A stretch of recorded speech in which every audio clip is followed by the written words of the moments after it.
La novia que fue enterrada viva y regresó con una maldición de rosas marchitas, 1903. El viento de octubre arrastraba el aroma amargo de las flores de cempasúchil por las calles empedradas de San Miguel de Allende, Guanajuato. Era 1903 y la hacienda de los Valverde se preparaba para la boda más esperada del año. Mariana Valverde, de apenas 19 años, estaba destinada a casarse con el próspero comerciante de telas Rafael Mendoza, un hombre de 35 años cuya fortuna rivalizaba con la de su propia familia. Las campanas de la parroquia de San Miguel Arcángel repicaban cada tarde, ensayando para el gran día, mientras las costureras trabajaban sin descanso en el vestido de encaje francés que había llegado desde Veracruz. Pero antes de que te cuente lo que realmente sucedió en aquella hacienda, te invito a que te suscribas a este canal y me dejes en los comentarios desde qué parte de México o del mundo nos estás viendo. Ahora sí, regresemos a la historia de Mariana, porque lo que ocurrió después cambiaría para siempre el destino de San Miguel de Allende. Mariana había conocido a Rafael apenas 6 meses atrás, en una tertulia organizada por su padre, don Sebastián Valverde, dueño de minas de plata en Zacatecas. Rafael llegó con su hermano menor, Tomás, un hombre de 28 años de rostro afilado y mirada penetrante, que trabajaba como su socio en el negocio textil. Desde el primer momento, Mariana sintió algo extraño en la forma en que Tomás la observaba, como si pudiera ver a través de las convenciones sociales que la obligaban a sonreír y a sentir mientras los hombres discutían sobre exportaciones y ferrocarriles. La hacienda de los Valverde se extendía por cientos de hectáreas de tierra árida, salpicada de nopales y mezquites. La casa principal era una construcción colonial de 2 pisos con amplios corredores, fuentes de cantera rosa y un jardín interior donde doña Eulalia, la madre de Mariana, cultivaba rosas blancas con obsesiva dedicación.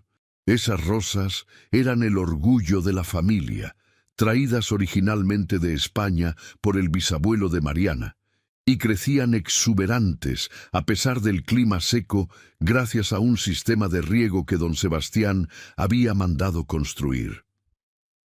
Durante las semanas previas a la boda, Mariana comenzó a sentirse cada vez más débil. Al principio fueron mareos leves que atribuyó a los nervios. Luego vinieron los dolores de cabeza que la dejaban postrada en su habitación con las cortinas cerradas. El doctor Villanueva, un hombre encorvado de 60 años que había atendido a la familia durante décadas, le recetó tintura de opio diluida en agua con azúcar y reposo absoluto. Doña Eulalia insistió en que era la emoción de la boda, que todas las novias pasaban por lo mismo, que debía fortalecerse para poder cumplir con sus deberes matrimoniales, pero Mariana sabía que algo más profundo estaba mal.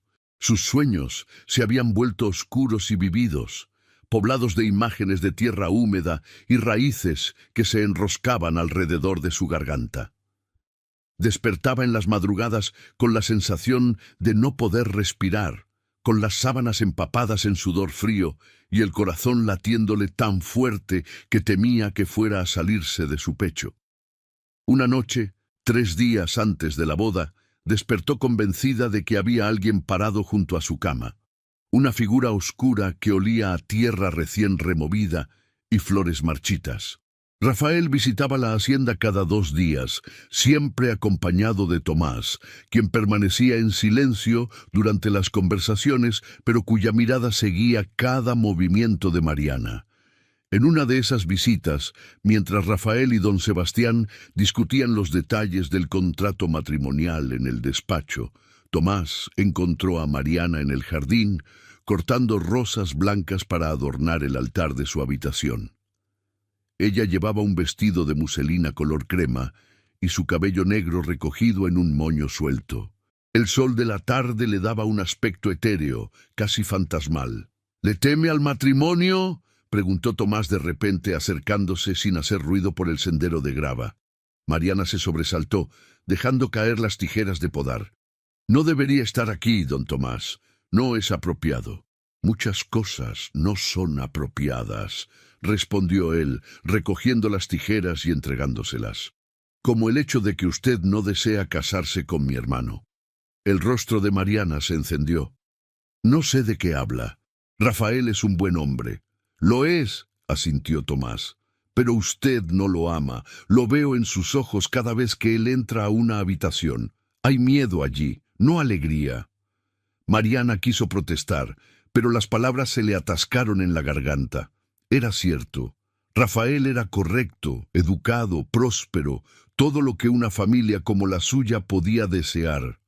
Pero cuando la tocaba, incluso con la castidad que exigían las normas sociales, ella sentía un escalofrío que no tenía nada que ver con el deseo. Y luego estaban los dolores de cabeza que empeoraban después de cada visita, como si su cuerpo rechazara la idea misma del matrimonio. «Su hermano es...» comenzó Mariana, pero Tomás la interrumpió. «No tiene que explicármelo. Solo le pido que tenga cuidado. Hay cosas en esta vida que no se pueden deshacer una vez que se sellan con votos». Antes de que Mariana pudiera responder, la voz de doña Eulalia resonó desde el corredor, llamándola para una última prueba del vestido. Tomás se alejó sin decir más, dejándola con un ramo de rosas blancas en las manos y un peso inexplicable en el pecho. La noche del 28 de octubre, 2 días antes de la boda, Mariana cenó con su familia y con Rafael, quien había traído regalos de la Ciudad de México, una peineta de carey con incrustaciones de perlas para la novia, un rosario de oro para doña Eulalia y una caja de puros habanos para don Sebastián. La conversación giró en torno a la ceremonia, a los invitados que llegarían de Querétaro y Guadalajara, a la fiesta que se extendería durante 3 días completos, con mariachis, fuegos artificiales y una corrida de toros. Mariana apenas probó la comida. El mole que tanto le gustaba le sabía a ceniza en la boca, y el pulque que normalmente disfrutaba le revolvía el estómago. Rafael notó su palidez y sugirió que se retirara temprano a descansar. Ella aceptó con gratitud, excusándose con una reverencia y subiendo las escaleras de cantera con pasos lentos y cuidadosos, como si el suelo pudiera abrirse bajo sus pies en cualquier momento. En su habitación, su nana Socorro, una mujer zapoteca de 50 años que la había criado desde niña, la ayudó a desvestirse y a ponerse el camisón de algodón blanco. Socorro había estado inusualmente callada durante los últimos días, y cuando Mariana le preguntó si algo andaba mal, la mujer negó con la cabeza, pero sus ojos oscuros reflejaban una preocupación profunda. «Niña Mariana», dijo finalmente Socorro en voz baja, «yo no debería decir nada, pero he visto cosas en esta casa». «¿Qué cosas?», preguntó Mariana, sintiendo que el aire de la habitación se volvía más denso. «Las rosas del jardín se están marchitando, todas al mismo tiempo. Y anoche, cuando pasé por el sótano, escuché algo, como si alguien estuviera cavando bajo la tierra». Mariana sintió que la sangre se le helaba en las venas. «¿Cavando?», Socorro asintió santiguándose.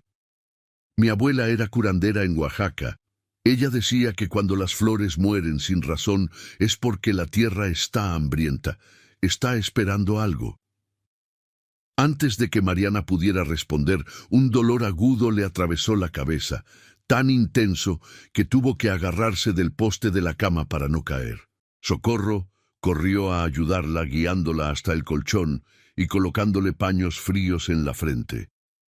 El dolor era diferente esta vez. No era la molestia sorda y constante de las últimas semanas, sino algo punzante que parecía intentar abrirse camino desde dentro de su cráneo. «Voy a llamar al doctor Villanueva», dijo Socorro, pero Mariana la detuvo. «No, solo quédate conmigo hasta que pase».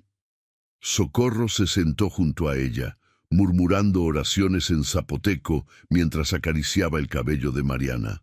Poco a poco, el dolor comenzó a ceder, reemplazado por una sensación de adormecimiento que se extendió por todo su cuerpo. Mariana cerró los ojos, sintiéndose flotar, consciente del peso de las sábanas sobre su piel, pero incapaz de mover ni un solo músculo. Y entonces vino la oscuridad completa.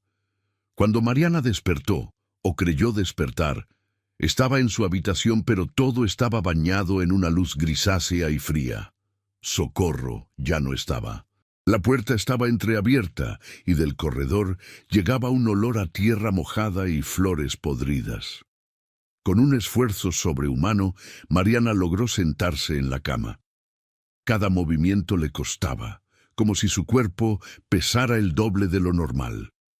Se levantó tambaleándose y caminó hacia la puerta. El corredor estaba vacío, iluminado apenas por una lámpara de aceite que proyectaba sombras alargadas en las paredes de cal. Escuchó voces que venían del piso de abajo, voces urgentes y angustiadas. Reconoció la de su madre, sollozando, y la de su padre dando órdenes con voz quebrada. Mariana bajó las escaleras, aferrándose al barandal. Cada escalón parecía multiplicarse bajo sus pies, y el aire se volvía más espeso y difícil de respirar. Cuando llegó al recibidor, vio un grupo de gente reunida, sus padres, Rafael, Tomás, el doctor Villanueva, Socorro con el rostro surcado de lágrimas, y en medio de todos ellos, sobre una mesa cubierta con un paño blanco, estaba su propio cuerpo. Mariana quiso gritar, pero no salió ningún sonido de su garganta.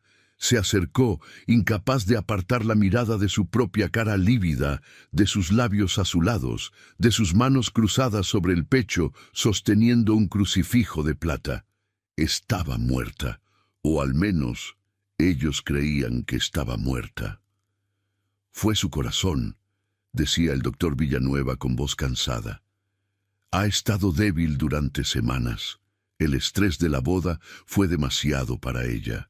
Doña Eulalia sollozaba contra el hombro de don Sebastián, quien miraba el cuerpo de su hija con una expresión de incredulidad y dolor.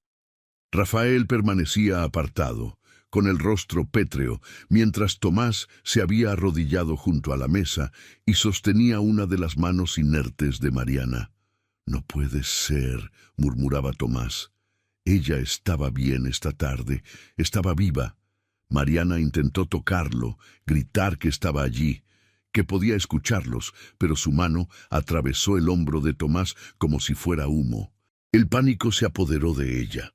Estaba atrapada, flotando entre dos mundos, consciente pero invisible, viva, pero declarada muerta. El doctor Villanueva extrajo un pequeño espejo de su maletín y lo acercó a los labios del cuerpo de Mariana. No se empañó. Luego presionó sus dedos contra el cuello, buscando el pulso. Nada. Finalmente abrió uno de los párpados con cuidado y observó el ojo inmóvil y vidriosos. «Lo siento mucho», dijo, cerrando su maletín. «Deben prepararse para el funeral. Con este calor no pueden esperar más de 24 horas. Las siguientes horas fueron una pesadilla para Mariana. Observó cómo Socorro y otras sirvientas lavaban su cuerpo con agua perfumada con hierbas, cómo le ponían el vestido de novia que había llegado de Veracruz, cómo trenzaban su cabello con listones blancos y le colocaban la peineta de carey que Rafael había traído. La vistieron como una novia para su último viaje, porque en aquellos tiempos era costumbre que las mujeres solteras fueran enterradas con sus vestidos de boda si morían antes de casarse. Don Sebastián mandó construir un ataúd de caoba con herrajes de plata, el más fino que el carpintero del pueblo podía hacer en tan poco tiempo. Mientras tanto, las campanas de la parroquia que debían tocar para la boda comenzaron a doblar por un funeral. La noticia se extendió por San Miguel de Allende como un incendio. La hija de los Valverde había muerto a 2 días de su boda. El corazón se le había detenido durante la noche. Mariana flotaba cerca del techo de su habitación. observando todo con un horror que iba más allá de las palabras. Intentaba comunicarse, golpear las paredes, hacer temblar las lámparas, cualquier cosa para hacerles saber que estaba allí, que estaba consciente, que no debían enterrarla. Pero nada funcionaba. Era como si existiera en un plano paralelo donde podía ver y escuchar, pero no interactuar con el mundo físico. La mañana del 29 de octubre amaneció gris y fría. Una neblina inusual cubría la hacienda, y las rosas blancas del jardín de doña Eulalia habían amanecido completamente marchitas, sus pétalos caídos, formando un manto blanco sobre la tierra. Los peones hablaban en susurros sobre mal augurio, sobre cómo la naturaleza misma lloraba la muerte de la joven señorita. El velorio se llevó a cabo en el salón principal de la hacienda. El ataúd fue colocado sobre una plataforma cubierta con terciopelo negro, rodeado de cirios y coronas de flores que llegaban de todas las familias importantes de la región. Mariana, atrapada en su forma incorpórea, observaba desde una esquina del techo mientras decenas de personas desfilaban frente a su cuerpo, santiguándose y murmurando plegarias. Tomás volvió por la tarde, solo esta vez. Rafael había viajado a Querétaro para cancelar los arreglos de la boda y notificar a los invitados. Tomás se acercó al ataúd y permaneció allí largo rato, con la mirada fija en el rostro de Mariana. Había algo en su expresión que ella no podía descifrar, una mezcla de dolor y algo más oscuro, más complejo. «Perdóname», murmuró finalmente Tomás, tan bajo que solo Mariana, en su estado extraño, pudo escucharlo. Esto nunca debió suceder así. Mariana quiso gritarle que la ayudara, que no permitiera que la enterraran, pero su voz no existía en este mundo. Solo podía observar, impotente, mientras el sol se ponía y las velas proyectaban sombras danzantes en las paredes. Al caer la noche, Socorro entró al salón con más flores frescas, pero se detuvo en seco al ver el ataúd. Las rosas blancas que habían colocado esa mañana se habían marchitado completamente, sus pétalos ennegrecidos y caídos. La mujer dejó escapar un grito ahogado y corrió a buscar a doña Eulalia. «¡Señora, señora!», exclamó Socorro. «Las flores están muertas, todas muertas en cuestión de horas».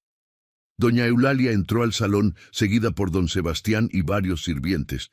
Todos observaron con asombro cómo las coronas que apenas unas horas antes estaban frescas y fragantes, ahora parecían llevar semanas marchitas. Un olor extraño llenaba el aire, no el olor dulzón de la descomposición, sino algo más sutil, como tierra húmeda y metal oxidado. «Es una señal», murmuró uno de los peones viejos. «La tierra la está llamando». Don Sebastián ordenó que retiraran las flores muertas y las reemplazaran con nuevas, pero para la mañana siguiente, cuando llegó el momento del entierro, esas también se habían marchitado. El párroco, padre Domingo, un español de barba blanca que llevaba 20 años en San Miguel, insistió en proceder con el funeral de inmediato. El calor, aunque era octubre, era inusualmente intenso, y ya había preocupación por el estado del cuerpo. El cortejo fúnebre partió de la hacienda al mediodía. El ataúd fue llevado en una carreta tirada por caballos negros, seguida por los familiares en carruajes y decenas de personas a pie. Mariana, en su forma etérea, flotaba sobre el cortejo, gritando sin voz, intentando desesperadamente hacer que alguien, cualquiera, la viera o la escuchara. El cementerio de San Miguel de Allende estaba en lo alto de una colina, rodeado de muros de piedra cubiertos de musgo y bugambilias. Las tumbas más antiguas databan de la época colonial, con lápidas erosionadas y ángeles de cantera carcomidos por el tiempo. La familia Valverde tenía su propia cripta, una construcción de cantera rosa con puerta de hierro forjado y el escudo familiar tallado sobre el dintel. Pero don Sebastián había decidido que Mariana debía tener su propia tumba, un lugar especial en el jardín de rosas que ella tanto amaba. Había mandado cavar una fosa profunda bajo un viejo mezquite, y allí, con vistas a la ciudad colonial que se extendía valle abajo, sería enterrada su hija. El padre Domingo recitó las oraciones mientras el ataúd era bajado lentamente con cuerdas. Doña Eulalia se desmayó y tuvo que ser sostenida por dos de sus hermanas. Don Sebastián permanecía inmóvil como una estatua, con los ojos fijos en el hoyo oscuro que se tragaba a su única hija. Rafael estaba allí, vestido de negro riguroso, con el rostro inexpresivo, y Tomás, apartado del grupo principal, observaba la escena con una intensidad que bordeaba lo febril. Cuando el ataúd tocó el fondo de la tumba, Mariana sintió una conexión repentina y aterradora con su cuerpo. Era como si una cuerda invisible la jalara hacia abajo, hacia la oscuridad de la tierra. Luchó contra ella, pero la fuerza era demasiado poderosa. En un instante vertiginoso fue arrastrada hacia el ataúd y de repente estaba adentro, encerrada en su propio cuerpo. La oscuridad era absoluta. Mariana intentó moverse, gritar, golpear la tapa del ataúd, pero sus músculos no respondían. Estaba paralizada, enterrada viva, consciente de cada palada de tierra que caía sobre su tumba, del peso creciente que la aprisionaba más y más profundamente en la oscuridad. Pasaron horas, o tal vez días. El tiempo perdió significado en aquella prisión de madera y tierra. Mariana existía en un estado de terror puro, consciente pero inmóvil, escuchando los sonidos amortiguados del mundo exterior. El viento que mecía las ramas del mezquite, los pasos ocasionales de los visitantes del cementerio, el repique distante de las campanas, y luego, lentamente, comenzó a sentir algo más. Un hormigueo en las yemas de los dedos, una sensación de calor que se extendía por sus brazos y piernas. Su corazón, que había estado latiendo tan débilmente que era indetectable, comenzó a acelerarse. La sangre fluía nuevamente por sus venas, dolorosa como agujas de hielo. Estaba despertando de verdad, regresando a la vida en el lugar más terrible posible. Bajo 6 pies de tierra, encerrada en un ataúd, el pánico se apoderó de ella con una ferocidad que la hizo arquearse violentamente contra la tapa del ataúd. Ahora podía moverse, y cada movimiento era una agonía de músculos entumecidos y articulaciones rígidas. Golpeó la madera con los puños, arañó con las uñas, gritó hasta que su garganta se desgarró, pero nadie podía oírla. Estaba sola en la oscuridad absoluta, sin aire, sin esperanza. Las horas se convirtieron en una eternidad de sufrimiento. Mariana sentía cómo el aire escaso dentro del ataúd se volvía cada vez más viciado, cómo sus pulmones luchaban por cada respiración. La sed era una tortura constante y el hambre un dolor sordo en su estómago.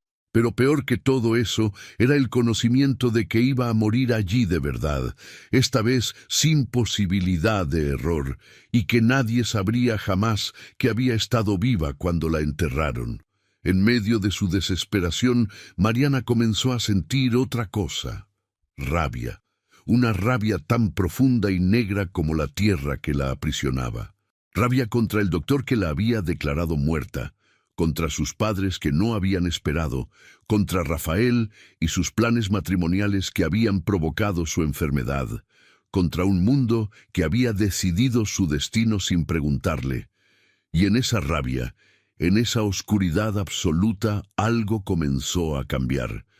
Mariana sintió que su cuerpo se enfriaba de nuevo, pero esta vez no era la frialdad de la muerte, sino algo diferente. Las rosas que habían sido colocadas en el ataúd con ella, marchitas y negras, comenzaron a moverse, sus tallos serpenteando alrededor de sus brazos como si estuvieran vivos. Las espinas se clavaban en su piel, pero ella ya no sentía dolor. La tierra sobre su tumba comenzó a temblar ligeramente. Las raíces del viejo mezquite, que habían tardado décadas en crecer, empezaron a retorcerse y expandirse con una rapidez antinatural. En la superficie, los visitantes del cementerio se alejaban nerviosos, mientras grietas aparecían en el suelo y un olor a flores podridas emanaba de la tierra recién removida. Socorro, que había ido al cementerio a llevar flores frescas a la tumba de Mariana, fue la primera en notar algo extraño. Las rosas que había traído esa mañana ya estaban muertas, sus pétalos caídos formando un círculo perfecto alrededor de la lápida. Y de la tierra brotaban otras rosas, rosas negras con venas rojas que parecían pulsar con vida propia, enroscándose alrededor de la cruz de hierro y extendiéndose hacia las tumbas vecinas. La mujer dejó caer su canasta y corrió hacia la hacienda, gritando que algo terrible estaba sucediendo en el cementerio. Don Sebastián, Tomás y varios peones la siguieron de vuelta, encontrando una escena que helaría su sangre. La tumba de Mariana estaba cubierta de rosas negras que crecían ante sus ojos, y la tierra se había agrietado en varios lugares, como si algo estuviera intentando salir desde abajo. «¡Hay que abrir la tumba!», gritó Tomás, agarrando una pala de manos de uno de los peones. «¡Ahora!». Don Sebastián lo detuvo. «Hijo, ella está muerta. Lo que sea que esté pasando, no está muerta», rugió Tomás apartándolo. «Nunca lo estuvo, y nosotros la enterramos viva».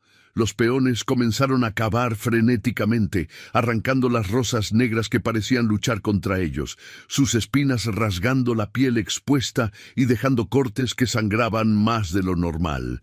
La tierra parecía resistirse, volviéndose dura como roca, pero finalmente lograron llegar al ataúd. Cuando abrieron la tapa, el grito colectivo resonó por todo el cementerio. Mariana estaba allí, con los ojos abiertos y fijos en la nada, el rostro surcado de arañazos donde se había rasguñado en su desesperación, las uñas rotas y ensangrentadas de tanto golpear la madera. El vestido de novia estaba desgarrado y cubierto de tierra, y alrededor de su cuerpo, las rosas marchitas se habían transformado en enredaderas negras que la envolvían como un capullo. Tomás se lanzó al hoyo, apartando las enredaderas y sacando el cuerpo de Mariana de su prisión. Esta vez no había duda, estaba muerta de verdad, pero sus ojos abiertos miraban con una expresión de horror y furia que ninguno de los presentes olvidaría jamás. El escándalo sacudió San Miguel de Allende como un terremoto. El doctor Villanueva, humillado y deshecho, admitió que había cometido un error, que en su vejez sus sentidos ya no eran tan agudos. Renunció a su práctica y se encerró en su casa, donde moriría 3 semanas después. Algunos decían que de vergüenza, otros que de miedo. Don Sebastián, destrozado por la culpa, se volvió un hombre taciturno que apenas salía de su despacho. Doña Eulalia perdió la razón y pasaba los días en el jardín, hablando con las rosas muertas como si fueran su hija. Rafael canceló definitivamente todos los planes de boda y regresó a la Ciudad de México, pero la noticia lo persiguió. Su negocio comenzó a deteriorarse misteriosamente. Los telares se rompían sin razón, las telas se manchaban con moho negro que aparecía de la noche a la mañana, y sus mejores clientes comenzaron a rechazar sus productos, murmurando que traían mala suerte. Esta vez, el funeral de Mariana fue diferente. Tomás insistió en que fuera enterrada en la cripta familiar, en un ataúd con ventanas de vidrio para que pudieran confirmar su muerte, y con un mecanismo especial, una campana conectada por una cuerda al interior del ataúd, para que si por algún milagro despertara nuevamente, pudiera llamar por ayuda. El padre Domingo realizó una misa completa, rociando el ataúd con agua bendita y recitando oraciones para el descanso de su alma atormentada. Toda la ciudad asistió, en parte por respeto, en parte por morbo. La historia de la novia enterrada viva se había convertido en leyenda antes incluso de que el cuerpo fuera colocado en su lugar final. Pero la historia no terminó allí. En las noches siguientes al segundo entierro, cosas extrañas comenzaron a suceder en San Miguel de Allende. Las rosas, todas las rosas de la ciudad, comenzaron a marchitarse sin importar cuánto las cuidaran. Los jardines que durante generaciones habían florecido exuberantes se volvieron baldíos de la noche a la mañana. Y en el cementerio, la tumba de Mariana se convirtió en un lugar que nadie se atrevía a visitar después del anochecer, porque allí, bajo la luna, las rosas negras crecían. Socorro fue la primera en verla, un mes después del segundo entierro.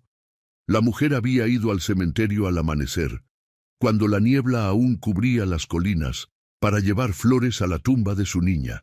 Pero al acercarse a la cripta de los Valverde, se detuvo en seco. La puerta de hierro forjado, que había sido sellada con candados y bendecida por el padre Domingo, estaba entreabierta. Un rastro de pétalos negros se extendía desde el interior de la cripta hacia el sendero de grava, como si alguien hubiera caminado dejando una estela de flores marchitas a su paso. Socorro sintió que el aire se le helaba en los pulmones. Con manos temblorosas empujó la puerta, que se abrió con un chirrido agudo que resonó en el silencio de la mañana. El interior de la cripta estaba sumido en una oscuridad que la luz gris del amanecer apenas penetraba. Socorro encendió la vela que llevaba consigo y avanzó entre las tumbas de los ancestros Valverde, sus nichos tallados en las paredes de piedra. Al fondo, el ataúd de Mariana reposaba sobre un pedestal de mármol, todavía cerrado, todavía intacto. Pero algo estaba terriblemente mal. La cuerda que conectaba con la campana de emergencia había sido cortada limpiamente, y el cristal de la ventana del ataúd estaba empañado desde adentro, como si alguien hubiera estado respirando contra él. Socorro se acercó con piernas temblorosas y limpió el cristal con la manga de su rebozo. Lo que vio la hizo soltar un grito que despertó a los pájaros de los árboles cercanos. El ataúd estaba vacío. El vestido de novia yacía allí, rasgado y cubierto de tierra, pero no había cuerpo. Mariana había desaparecido. La noticia llegó a la hacienda como un rayo. Don Sebastián, que había envejecido 10 años en el último mes, convocó de inmediato al padre Domingo y al alcalde del pueblo, don Ernesto Flores, un hombre pragmático de 50 años, que había visto muchas cosas en su vida, pero nada que lo preparara para esto. Juntos fueron al cementerio, acompañados por una docena de hombres armados, aunque ninguno sabía exactamente contra qué se estaban armando. El ataúd vacío confirmó lo imposible. El padre Domingo roció agua bendita por toda la cripta, murmurando oraciones en latín con voz temblorosa. Don Ernesto ordenó una búsqueda exhaustiva del cementerio y sus alrededores, pero no encontraron más que el rastro de pétalos negros que se perdía en el bosque de encinos que rodeaba la colina. «Es un robo de tumbas», insistió don Ernesto, aunque su voz delataba su propia incredulidad. «Hay gente sin escrúpulos que roba cadáveres para rituales o por dinero». Pero el padre Domingo negó con la cabeza. «Los ladrones de tumbas no dejan rastros de flores marchitas. Y mire esto», señaló las paredes de la cripta. En varios lugares había marcas de manos impresas en la piedra, como si alguien se hubiera apoyado contra ellas con tanta fuerza que la piedra misma se había deformado. Las manos eran pequeñas, delicadas, manos de mujer. Tomás llegó al cementerio al mediodía, habiendo cabalgado desde la ciudad al enterarse de la noticia. Su rostro estaba pálido y demacrado, con ojeras profundas que hablaban de noches sin dormir. Se negó a entrar a la cripta. En lugar de eso, se quedó afuera, observando el rastro de pétalos que desaparecía entre los árboles. «Debemos seguirlo», dijo finalmente. «Sea lo que sea que haya tomado el cuerpo de Mariana, debemos encontrarlo». «No fue algo, fue alguien», corrigió don Sebastián con voz quebrada. «Mi hija está viva, tiene que estarlo. Sobrevivió de nuevo y salió por su cuenta».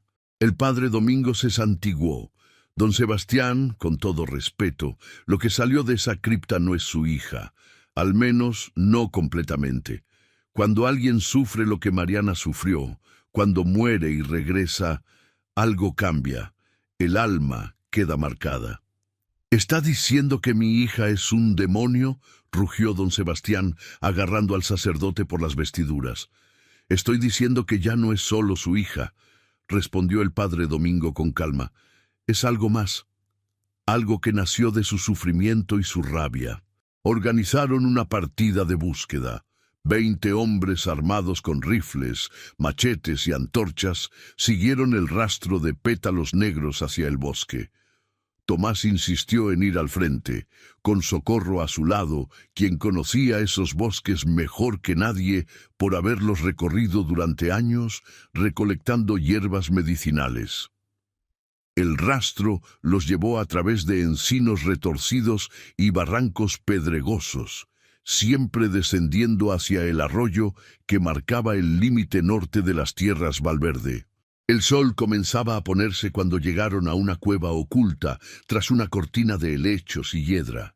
Los pétalos negros cubrían la entrada como una alfombra. «Está ahí dentro», murmuró Socorro. «Puedo sentirla». Los hombres encendieron sus antorchas y entraron con cautela.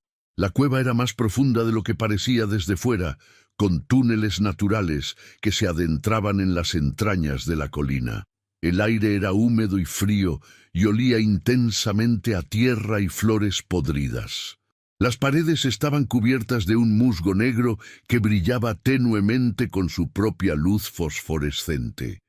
Siguieron el túnel principal hasta que se abrió en una caverna más amplia. Y allí, en el centro, la encontraron. Mariana estaba de pie, o al menos una versión de Mariana. Vestía los harapos de su vestido de novia, su cabello largo y negro caía en desorden sobre sus hombros, y su piel tenía la palidez de la luna. Pero lo más perturbador eran sus ojos. Ya no eran los ojos marrones cálidos de la muchacha que habían conocido, sino completamente negros, sin blanco, sin iris, solo oscuridad profunda e infinita. A su alrededor, el suelo estaba cubierto de rosas. Rosas negras con venas rojas que pulsaban como si tuvieran corazón propio, creciendo directamente de la roca, enroscándose en las paredes, extendiéndose en todas direcciones. Y entre las rosas había algo más, pequeños montículos de tierra fresca, como si alguien hubiera estado cavando. «Mariana», dijo don Sebastián dando un paso adelante con lágrimas corriendo por sus mejillas. «Hija mía, gracias a Dios que estás viva». La figura giró lentamente hacia él. Cuando habló, su voz era la de Mariana, pero distorsionada, como si varias voces hablaran al mismo tiempo. «¿Viva?», preguntó con una risa que sonaba como el viento entre las lápidas. «¿Eso creen que soy? Estabas enferma, cometimos un error terrible». Don Sebastián avanzó otro paso. «Pero ahora estás aquí, podemos llevarte a casa, cuidarte». «¿Casa?». La criatura que había sido Mariana inclinó la cabeza. «¿Te refieres al lugar donde me declararon muerta? ¿Donde me vistieron como una novia para un hombre al que nunca amé? ¿Donde me encerraron en una caja y me enterraron mientras yo gritaba y arañaba la madera hasta que mis dedos sangraron?» El silencio en la caverna era absoluto. Los hombres habían retrocedido instintivamente, algunos santiguándose, otros apretando sus armas con manos sudorosas. «Pasé días allí abajo», continuó Mariana, caminando entre las rosas negras que se apartaban a su paso. «En la oscuridad absoluta. Sentí cada latido de mi corazón ralentizándose, cada respiración volviéndose más difícil. Y cuando finalmente morí de verdad, cuando la oscuridad finalmente me reclamó, descubrí que la muerte no era el fin. Era solo el comienzo de algo nuevo. Se detuvo frente a uno de los montículos de tierra y lo acarició con ternura. La tierra me habló, me contó sus secretos, me mostró sus caminos. Me dijo que yo no era la primera en ser enterrada viva, que bajo cada cementerio hay gritos silenciosos, súplicas sin respuesta. Me ofreció un trato, le daría mi dolor, mi furia, mi desesperación, y a cambio me daría el poder de nunca más ser silenciada. Tomás dio un paso adelante, ignorando las miradas de advertencia de los otros. Mariana, sé que lo que te hicimos fue imperdonable, pero vengarte no te traerá paz. Déjanos ayudarte. Los ojos negros de Mariana se fijaron en él. Por un momento, algo de la muchacha que había sido brilló en sus profundidades. ¿Ayudarme? ¿Como me ayudaste cuando sabías que no quería casarme con tu hermano? Cuando viste que estaba enferma pero no dijiste nada. Yo traté de advertirte, respondió Tomás con voz quebrada. En el jardín, ¿recuerdas? Te dije que tuvieras cuidado, pero no pude hacer más. Tu padre, Rafael, las convenciones sociales. Yo solo era el hermano menor. Nadie me escuchaba. Mariana se acercó a él, sus pies descalzos apenas tocando el suelo. Las rosas negras se enroscaban alrededor de sus tobillos, dejando marcas rojas en su piel. ¿Y ahora me escuchas? Sí, dijo Tomás sin vacilar. Ahora te escucho. Dime qué necesitas, qué quieres, y lo haré. Una sonrisa apareció en el rostro pálido de Mariana, pero no era una sonrisa humana. Era demasiado amplia, mostraba demasiados dientes. Lo que quiero es justicia. Para mí y para todas las otras que fueron silenciadas, ignoradas, enterradas vivas en tumbas de conveniencia social. Extendió su mano hacia uno de los montículos de tierra. Las rosas negras se retiraron, revelando lo que yacía debajo, huesos blanqueados, restos de cuerpos que llevaban décadas, tal vez siglos, enterrados en aquella cueva. Todas ellas, dijo Mariana, mujeres que murieron antes de tiempo, enterradas en secreto, olvidadas. La tierra las recuerda, y ahora yo también. El padre Domingo se adelantó, sosteniendo su crucifijo en alto. En el nombre del Padre, del Hijo y del Espíritu Santo, yo te ordeno, demonio, que abandones el cuerpo de esta muchacha y regreses al infierno del que viniste. Mariana se rió, y el sonido hizo temblar las paredes de la caverna. ¿Demonio? No, padre, yo no vengo del infierno. Vengo de algo mucho peor. Vengo de la tierra que ustedes mismos han empapado con sangre e injusticia. Soy el producto de sus propios pecados. Las rosas negras comenzaron a crecer más rápido, sus espinas alargándose, sus tallos engrosándose. Los hombres retrocedieron hacia la entrada de la cueva, pero las enredaderas ya habían bloqueado el paso. Estaban atrapados. No voy a hacerles daño, dijo Mariana, y su voz sonó casi gentil. Al menos, no a todos. Solo quiero que transmitan un mensaje. Díganle a Rafael que venga a verme. Dígale que su novia lo está esperando. Dígale que tenemos una boda pendiente. Don Sebastián cayó de rodillas. Por favor, hija, no hagas esto. Él no tuvo la culpa de lo que pasó. ¿No? Mariana se giró hacia su padre. Él sabía que yo estaba enferma, vio los signos, escuchó mis quejas, pero siguió adelante con los planes de boda porque para él yo era solo otra adquisición, otra forma de unir fortunas y apellidos.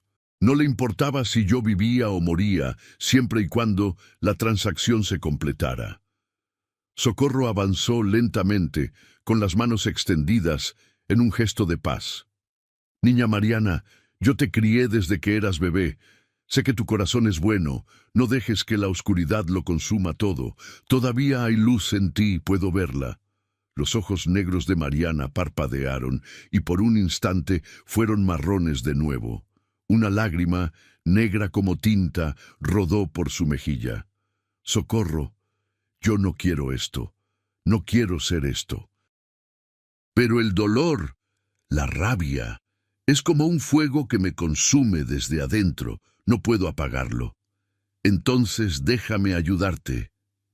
Socorro se acercó más, ignorando las rosas negras que se cerraban alrededor de ella. Sé de hierbas y remedios. Sé de maldiciones y cómo romperlas. Lo que sea que la tierra te haya hecho, podemos deshacerlo. Mariana sacudió la cabeza. No es una maldición, Socorro. Es un regalo. Es poder. Por primera vez en mi vida, nadie puede ignorarme.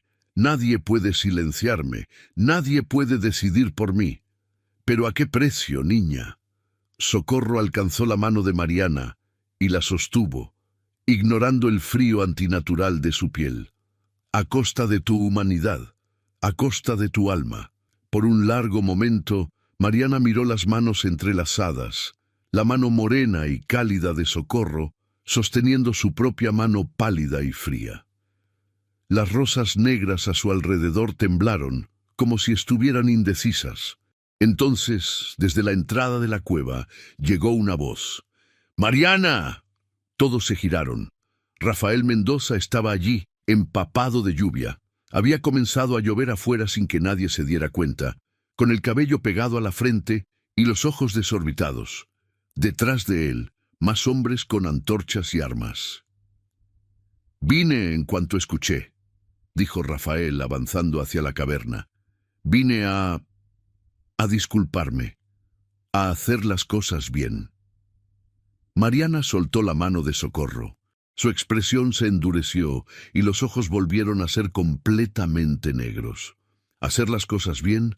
¿Cómo planeas hacer eso, Rafael? Casándote con mi cadáver, dándole mi dote a mi padre y llamándolo un día». Rafael se detuvo a unos metros de distancia. Su rostro mostraba miedo, pero también una determinación desesperada. «Sé que no puedo deshacer lo que pasó, sé que fui egoísta, que solo pensé en el beneficio que nuestro matrimonio traería a mi negocio. Pero júrame que si hubiera sabido lo enferma que estabas, si hubiera imaginado que... ¿Qué? ¿Habrías cancelado la boda?» Mariana se rió amargamente. «¿O simplemente habrías esperado a que muriera para buscar otra heredera?» «¡Habría esperado!», explotó Rafael. «Habría esperado a que te recuperaras, habría llamado a los mejores doctores de México, habría hecho lo que fuera necesario. Pero tu padre insistió en que era solo nervios, que todas las novias se ponían así, y yo le creí porque era conveniente creerle». El silencio que siguió fue interrumpido solo por el goteo del agua de lluvia que comenzaba a filtrarse por las grietas de la caverna. Las rosas negras habían dejado de crecer, quedando inmóviles como estatuas espinosas. «Tienes razón», dijo finalmente Rafael, dejándose caer de rodillas.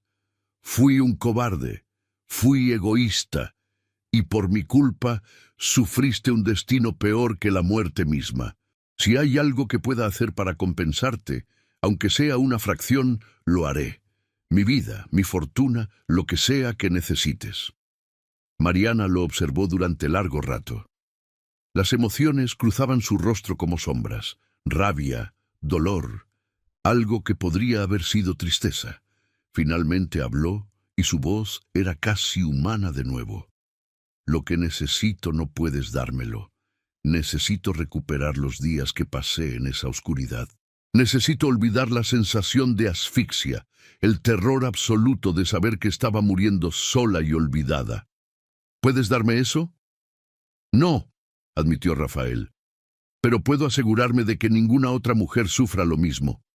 Puedo usar mi fortuna para construir hospitales, para traer doctores capacitados, para crear leyes que exijan que los cuerpos sean observados por días antes de ser enterrados». «Palabras bonitas», dijo Mariana. Pero las palabras no devuelven la vida. Entonces Tomás habló, con voz firme. Las palabras no, pero las acciones sí. Mariana, si lo que buscas es justicia, no la encontrarás matándolo. Solo encontrarás más oscuridad. Pero si lo que buscas es evitar que otras sufran como tú, entonces acepta su oferta. Úsalo. Úsanos a todos nosotros para crear algo bueno de esta tragedia. Mariana se giró hacia Tomás. ¿Y tú? ¿Qué ofrecerás? Mi vida entera, respondió sin vacilar. Me dedicaré a contar tu historia, a asegurarme de que nunca seas olvidada. Que cada mujer que sea enterrada con dignidad, que cada novia que tenga voz en su propio matrimonio, sepa que lo tiene gracias a ti. Las rosas negras comenzaron a marchitarse. No desaparecieron, pero perdieron su lustre antinatural, volviéndose más parecidas a flores muertas ordinarias. Mariana miró sus propias manos, y el color comenzó a regresar lentamente a su piel. «Todavía siento la oscuridad», murmuró. «Siempre la sentiré. Cada noche, cuando cierro los ojos, estoy de vuelta en ese ataúd». Socorro se acercó y la abrazó. «Lo sé, niña, lo sé, pero no tienes que enfrentarla sola. Estamos aquí». Don Sebastián se acercó titubeante, con el rostro surcado de lágrimas. «Hija, perdóname. Por favor, perdóname. Debí haber escuchado. Debí haber esperado. Debí...» «Shh». Mariana lo detuvo, extendiendo una mano temblorosa hacia él. «Ya no importa lo que debiste hacer. Lo único que importa es lo que harás ahora». Esa noche, la lluvia cayó sobre San Miguel de Allende con una intensidad que nadie había visto en años. Lavó las calles, llenó los arroyos, y cuando amaneció, algo extraordinario había sucedido. En el jardín de la hacienda Valverde, las rosas blancas que habían estado muertas durante meses habían florecido de nuevo. Pero ahora, junto a cada rosa blanca, crecía una rosa negra con venas rojas, un recordatorio permanente de lo que había pasado. Mariana no regresó completamente. No podía. Algo fundamental había cambiado en ella durante esos días de oscuridad y muerte, pero encontró una forma de vivir entre dos mundos, ni completamente viva ni completamente muerta. Se estableció en la cueva del bosque, que fue transformada en una especie de santuario, un lugar donde las mujeres del pueblo podían venir a buscar consejo, refugio o simplemente a ser escuchadas. 3 meses después del regreso de Mariana, Rafael cumplió su promesa. Usando su fortuna y sus conexiones, estableció el Hospital de Santa Mariana en las afueras de San Miguel de Allende, el primer hospital de la región con doctores capacitados traídos de la Ciudad de México y de Europa. Pero más importante que el edificio mismo fue la ley que ayudó a implementar. Ningún cuerpo podía ser enterrado hasta que hubieran pasado al menos 72 horas desde la declaración de muerte. Y cada ataúd debía tener un sistema de campana de emergencia. Tomás se convirtió en una especie de cronista. Viajaba por todo Guanajuato, recopilando historias de entierros prematuros, de mujeres cuyas voces habían sido silenciadas, de tragedias que podían haberse evitado. Publicó un libro que se volvió famoso en todo México, Las voces enterradas, dedicado a Mariana Valverde. Don Sebastián destinó gran parte de su fortuna a un fondo para mujeres sin recursos que necesitaran atención médica. Su cabello se volvió completamente blanco en cuestión de semanas y caminaba con una pesadez que no tenía nada que ver con la edad física. Visitaba la cueva de Mariana cada semana, llevando flores y noticias de los cambios que estaban ocurriendo en San Miguel gracias a su historia. Doña Eulalia nunca se recuperó completamente. Pasaba sus días en el jardín, cuidando las rosas blancas y negras que ahora crecían entrelazadas. Había aprendido a hablar con ellas, y a veces, cuando el viento soplaba de cierta manera, Juraba que podía escuchar la voz de su hija respondiéndole entre los pétalos. Socorro se convirtió en la guardiana de Mariana, la única que podía entrar y salir de la cueva sin miedo. Llevaba comida, aunque Mariana comía poco, y hierbas especiales que ayudaban a mantener el equilibrio entre la vida y la muerte que ahora definía la existencia de la joven. Las dos mujeres pasaban horas conversando, y Socorro enseñaba a Mariana todo lo que sabía sobre las viejas costumbres, los rituales que existían mucho antes de que llegaran los españoles, las formas de honrar a los muertos sin olvidar a los vivos. Pero el cambio más significativo ocurrió en el pueblo mismo. Las mujeres de San Miguel de Allende comenzaron a hablar. Primero en susurros, luego en voz más alta. Compartían sus propias historias de silencio y sufrimiento, de matrimonios forzados, de enfermedades ignoradas, de sueños enterrados, y encontraron que no estaban solas. Se formó un círculo de mujeres que se reunía cada semana en la cueva de Mariana. No era una congregación religiosa, aunque el padre Domingo finalmente dio su bendición reticente. Era algo más antiguo y más fundamental, un espacio donde las voces femeninas podían ser escuchadas sin juicio, sin interrupción, sin consecuencias. Una tarde de marzo, 6 meses después de su regreso, Mariana recibió una visita inesperada. Una joven de 17 años llamada Patricia llegó a la cueva, traída por su madre. La muchacha estaba comprometida con un hombre rico de Querétaro, pero había comenzado a sufrir los mismos síntomas que Mariana había experimentado: mareos, dolores de cabeza, una sensación creciente de no poder respirar. Mariana la examinó con manos que ahora eran más frías de lo normal, pero infinitamente gentiles. «No es una enfermedad del cuerpo», dijo finalmente. «Es una enfermedad del corazón. Tu cuerpo está rechazando un futuro que tu alma no desea». La madre de Patricia, una mujer de rostro curtido y ojos cansados, comenzó a llorar. «Pero el matrimonio ya está arreglado, la dote pagada. Si lo cancelamos, la vergüenza». «La vergüenza no mata», interrumpió Mariana con suavidad. «Pero el silencio sí. Lo sé mejor que nadie». Patricia canceló su compromiso. Hubo escándalo, por supuesto, murmuraciones y dedos señaladores, pero vivió. 2 años después se casaría con un maestro de escuela, a quien realmente amaba, y tendría 4 hijos que crecieron escuchando la historia de la novia que fue enterrada viva y regresó para asegurarse de que ninguna otra mujer sufriera el mismo destino. No todas las historias terminaron tan felizmente. Hubo resistencia, por supuesto. Hombres poderosos que veían las nuevas leyes y costumbres como una amenaza a su autoridad. Familias tradicionales que consideraban que el cambio era una afrenta a siglos de tradición. Pero algo había cambiado irreversiblemente en San Miguel de Allende. La semilla había sido plantada y, como las rosas negras de Mariana, era imposible de erradicar. El primer aniversario de la muerte de Mariana, o su primera muerte, como ahora se la conocía, fue marcado con una ceremonia especial. No fue un funeral ni una celebración, sino algo intermedio, un reconocimiento. El pueblo entero se reunió en el cementerio, no en la cripta de los Valverde, sino en el espacio abierto donde Mariana había sido enterrada originalmente.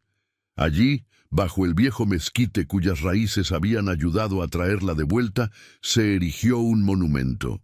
No era una estatua ni una lápida tradicional, sino un jardín circular de rosas blancas y negras, entrelazadas, con una placa de bronce en el centro que decía simplemente: «Para todas las voces que fueron silenciadas, que nunca más seamos enterradas vivas».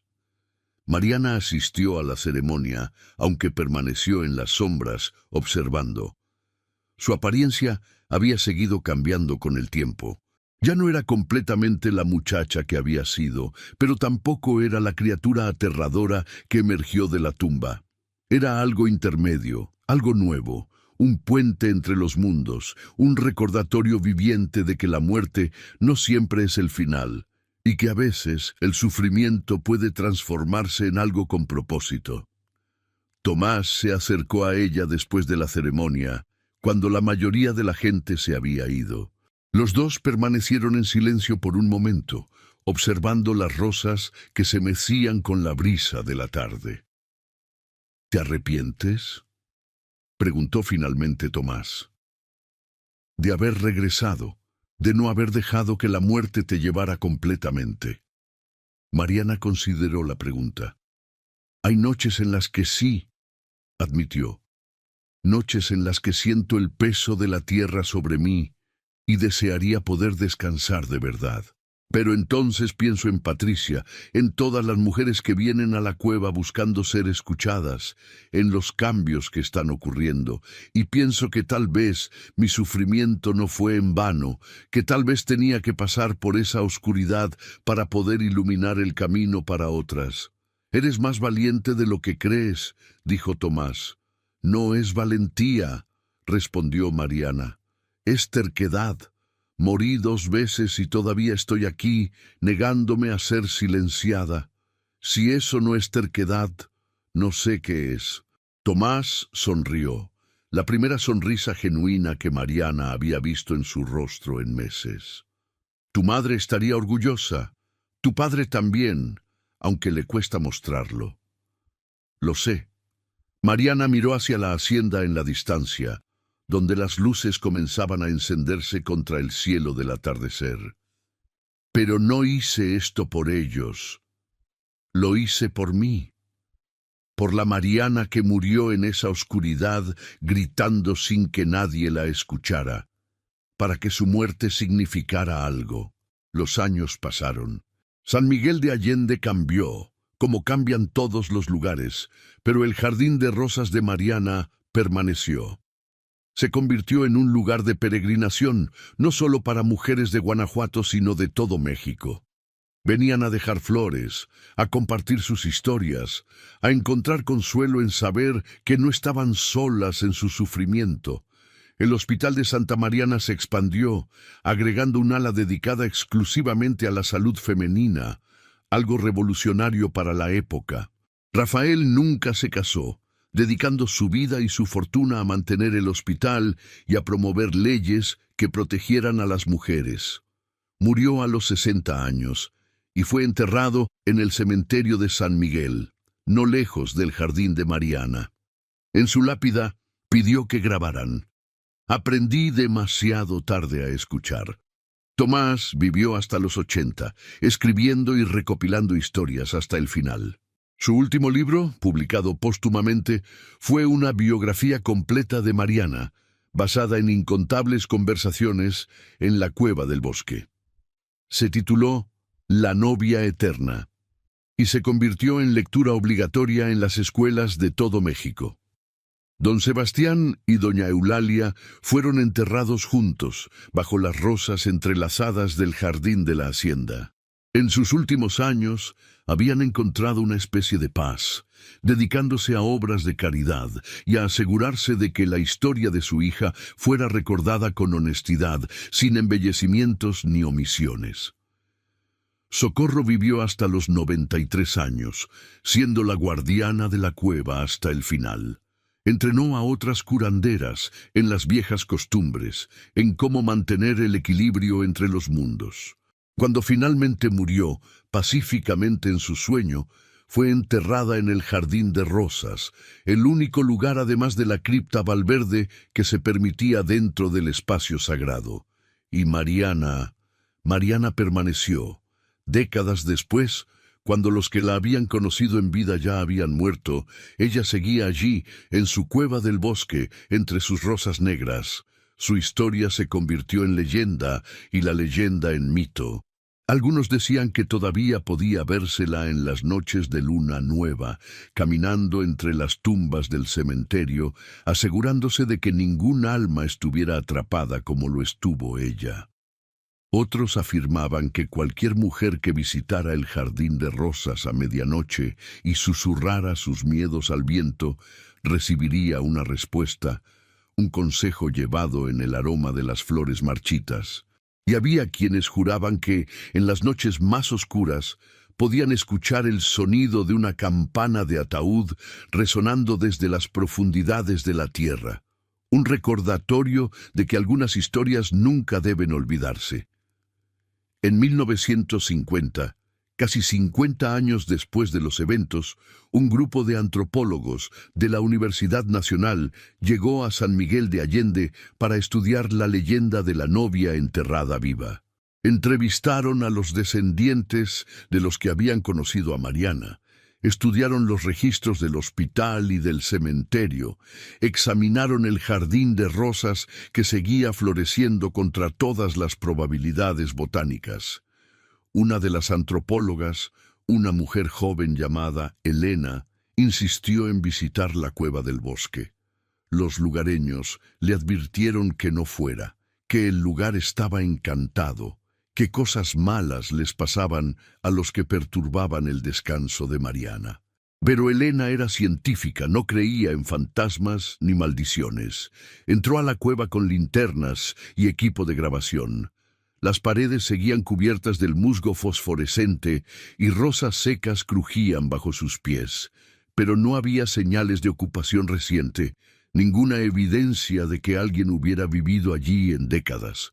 Estaba a punto de irse cuando vio algo grabado en la pared del fondo de la caverna. Se acercó, iluminándolo con su linterna. Era un mensaje, tallado con lo que parecían ser uñas humanas, las letras profundas y desiguales. No permitiré que ninguna mujer sea silenciada mientras yo tenga voz. Esta es mi promesa, mi maldición, mi regalo. Las rosas marchitas florecerán donde haya injusticia, y yo estaré allí recordándoles que algunas de nosotras nos negamos a ser enterradas. Elena copió el mensaje en su cuaderno con manos temblorosas. Cuando salió de la cueva, el sol estaba poniéndose, tiñendo el cielo de rojo y oro. Y allí, en la entrada, había un ramo de rosas frescas, blancas y negras entrelazadas, con el rocío todavía brillando en sus pétalos. Nadie las había llevado. Elena había estado sola todo el día, pero las rosas estaban allí, imposibles e innegables. Esa noche, en su habitación del hotel, Elena escribió en su diario: «He venido aquí buscando una leyenda y he encontrado algo más profundo, una verdad sobre el sufrimiento femenino, sobre la voz que se niega a ser silenciada, sobre cómo a veces los muertos tienen más que enseñarnos que los vivos. No sé si Mariana Valverde todavía existe en alguna forma, si realmente camina entre las tumbas o si es solo el eco de una tragedia que resonó tan fuerte que nunca se ha desvanecido. Pero sé esto, su historia importa. Su dolor significó algo, y mientras haya mujeres que necesiten ser escuchadas, mientras haya voces que intenten ser silenciadas, la leyenda de la novia enterrada viva seguirá viva». Hoy, más de 100 años después de aquella noche de octubre de 1903, el Jardín de Rosas en San Miguel de Allende sigue siendo visitado por miles cada año. Las rosas blancas y negras continúan floreciendo, entrelazadas de manera tan intrincada que es imposible separarlas sin dañar ambas. Los botánicos todavía no pueden explicar cómo las rosas negras, que no son una variedad natural, siguen reproduciéndose generación tras generación. El Hospital de Santa Mariana es ahora un centro médico moderno, especializado en salud femenina, con una estatua de Mariana en el vestíbulo principal. No es la estatua de una víctima, sino de una mujer de pie, con una mano extendida en gesto de bienvenida, y la otra sosteniendo un ramo de rosas, blancas y negras. Y en las noches más oscuras, cuando la luna se oculta y las estrellas brillan con intensidad especial, los que caminan por el cementerio de San Miguel de Allende todavía reportan ver una figura pálida entre las tumbas, vestida con harapos de un vestido de novia antiguo, dejando un rastro de pétalos marchitos a su paso. No inspira miedo en los que la ven, sino algo diferente, respeto, asombro y la sensación inquietante de que algunas historias son demasiado poderosas para morir completamente. Porque Mariana Valverde, la novia que fue enterrada viva y regresó con una maldición de rosas marchitas, no es solo una historia del pasado. Es un recordatorio de que la justicia a veces viene de los lugares más oscuros, que las voces silenciadas encontrarán una manera de ser escuchadas, y que el amor, el dolor y la determinación pueden trascender incluso la muerte misma.